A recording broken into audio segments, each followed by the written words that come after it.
একটা বড় দল একসাথে নির্বাচনের দিন গণভোট এবং নির্বাচন করতে চান, তারা মনে হয় যেন অতীত ভুলে গিয়েছেন।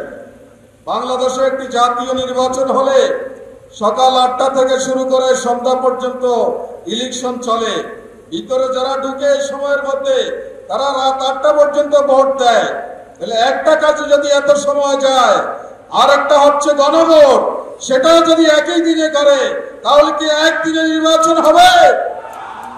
এখানে একটা গোলযোগ তৈরি হবে। এখানে প্রার্থীরা তাদের পাস করার জন্য ব্যস্ত থাকবে, গণভোট নিয়ে তাদের কোনো চিন্তা থাকবে না। ফলে গণভোট এদেশের জনগণের যে চাওয়া পাওয়া সেটা চরমভাবে ক্ষতিগ্রস্ত হবে। এই জন্য আমরা বলছি দুটো সেপারেট জিনিস, দুটো আলাদা জিনিস। গণভোট আগে হতে হবে, এরপরে নির্বাচন হবে। ওনারা তো উচ্চ কক্ষে পিআর পদ্ধতি মেনে নিয়েছেন, আপনারা শুনেছেন। গণভোট যদি ইলেকশনের দিন হয় তাহলে পিআর এর দশাটা কি হবে? আগে তো গণভোটে এটা পাস হতে হবে, এরপরেই না পিআর এর ভিত্তিতে উচ্চ কক্ষ হবে। ইলেকশনের দিন যদি হয় তাহলে তো উচ্চ কক্ষের এই বিষয়টাই অনিশ্চিত হয়ে যাবে। এই কারণে আমরা চেয়েছি আগেই যাতে গণভোট হয়। অতীতে অনেক গণভোট হয়েছে, 17 দিনেও কোনো গণভোট সম্পন্ন হয়েছে। সুতরাং আরো 1 মাস সময় আছে।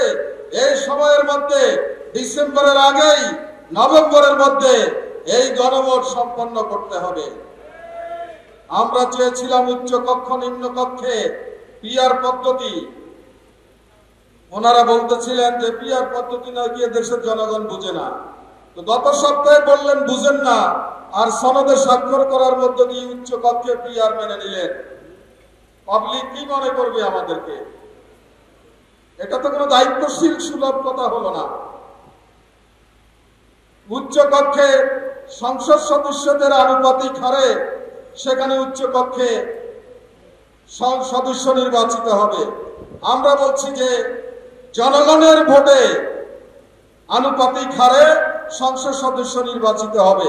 এটা বুঝানা বিচার তো কোনো কিছু নেই। আপনারা উচ্চ কক্ষ সংসদ সদস্যদের আনুপাতিক হারে এটাকে আপনারা মেনে নিলেন।